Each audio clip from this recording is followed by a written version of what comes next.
Bienvenue à tous, nous allons voir dans cette vidéo comment utiliser le théorème de l'énergie cinétique pour calculer une vitesse de chute. Comme il est de tradition, nous allons faire tomber une pomme. Ici, ce sera la pomme qui est sur le tableau de Magritte, le Fils de l'homme, un tableau de 1964. La première chose à faire est de visualiser la situation à l'aide d'un schéma. On sait que la pomme est située au point A devant le visage de l'homme. Elle va tomber jusqu'à un point B situé entre ses pieds. On peut lire les informations de l'énoncé. La masse petit m est égale à 260 grammes. On voit ensuite que la pomme est située à une hauteur de 1,78 m, donc on notera ZA l'altitude égale 1,78 m.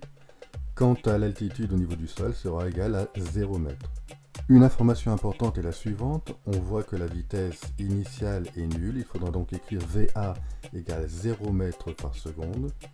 Et la question est la suivante, calculer sa vitesse au sol, on pose donc VB égale point d'interrogation. Une dernière information est vraiment importante, dans l'énoncé il est indiqué qu'on néglige les frottements de l'air, cela veut dire que la pomme n'est soumise qu'à son poids P. On n'oublie pas de représenter le poids au centre de gravité, pour cela il suffit de tracer une flèche verticale sans souci d'échelle et de nommer le vecteur P sans oublier sa flèche. Il nous reste à indiquer la dernière valeur intéressante, celle de l'intensité de la pesanteur qui est dans les données de l'énoncé, petit g égale 9,81 Newton par kg. Voilà, on a fait un petit peu le point sur tout ce qu'on devait sortir de cet énoncé. Il faut maintenant analyser tout ce qu'on a récupéré. Donc on voit qu'on a les vitesses. Ces vitesses peuvent permettre de calculer l'énergie cinétique. On voit aussi qu'on a les altitudes. Les altitudes vont entrer dans le calcul de l'énergie potentielle de pesanteur. La pomme n'est soumise qu'à son poids, donc on va pouvoir facilement calculer le travail de la force appliquée à cette pomme. On met en commun tout ça et on voit que l'énergie cinétique et le travail de la force vont pouvoir être utilisés dans le théorème de l'énergie cinétique. Quant à l'énergie cinétique et l'énergie potentielle, on les retrouve dans la variation d'énergie mécanique EM, et l'on sait que la variation d'énergie mécanique EM est égale à la somme des travaux des forces non conservatives qui s'appliquent à cette pomme. On a donc deux possibilités pour résoudre cet exercice. Nous allons choisir le théorème de l'énergie cinétique. Il faut donc passer à l'écriture des formules littérales et ensuite on procédera au calcul. J'utilise donc le théorème de l'énergie cinétique qui s'écrit de cette façon. Delta EC, c'est-à-dire la variation d'énergie cinétique pour aller de A à B, est égale à la somme des travaux pour aller de A à B des forces qui s'appliquent au système. Je développe mes expressions. Delta EC et donc ECB moins ECA est égal au travail pour aller de A à B de la seule force P, c'est-à-dire du poids ici. On continue de développer. L'énergie cinétique en B, c'est 1/2 de mVb carré, moins l'énergie cinétique en A, c'est-à-dire moins 1/2 de mVa carré, est égal au travail de la force du poids. Il faut donc savoir absolument cette formule, mgza moins zb, une formule qui revient souvent dans les calculs. On simplifie les expressions en tenant compte des valeurs qui sont nulles. On voit que VA est égal à 0 m par seconde, donc 1/2 de mVa carré vaut 0. On peut éliminer cette expression. De la même façon, on peut éliminer ZB puisque ZB vaut 0 m. On réécrit notre expression. On voit qu'il apparaît de chaque côté du signe égal le terme petit m qui est multiplié. Donc on va pouvoir diviser par m de chaque côté du signe égal et éliminer la valeur m.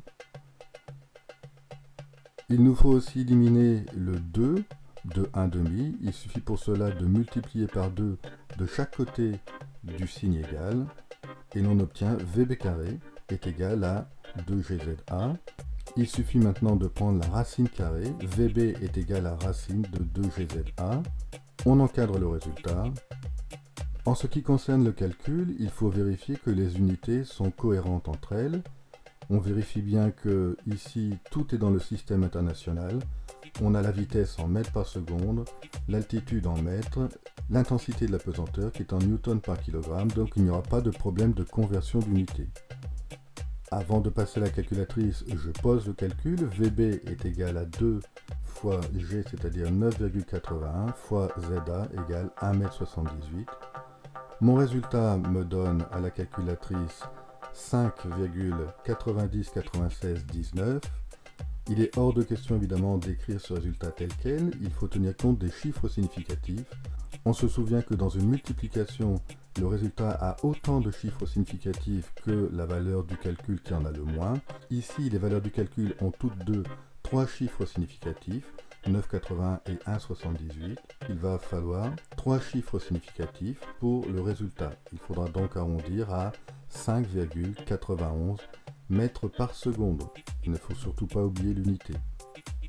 Une remarque importante, le 2 qui existe dans la racine n'étant pas une mesure, eh bien, il n'y a pas d'erreur sur cette valeur et il n'y a pas lieu de tenir compte de chiffres significatifs pour cette valeur 2. On peut faire une phrase de conclusion qui reprend la question. La vitesse de la pomme au sol vaut VB égale 5,91 mètres par seconde. On encadre le résultat. Voici ce qui doit apparaître sur notre feuille. Il est temps maintenant de passer un petit exercice d'entraînement. Quelle serait la vitesse si la pomme avait une masse 20 fois plus importante, comme par exemple celle d'une boule de bowling? Deuxième question. Je vous demande de calculer la vitesse de la pomme dans le cas suivant, lorsque la pomme passe devant la main qui est située à une hauteur de 87 cm au-dessus du sol. Vous mettrez ensuite cette valeur en km par heure. Je vous souhaite bonne réflexion. La réponse arrive dans quelques secondes. N'hésitez pas à faire pause pour pouvoir résoudre cet exercice. Cette vidéo arrive à son terme. J'espère qu'elle vous a été utile. D'autres vidéos ou exercices sont déjà présents sur la chaîne. N'hésitez pas à vous abonner pour être au courant des sorties. Je vous souhaite une très bonne journée et à bientôt sur SOS Physique.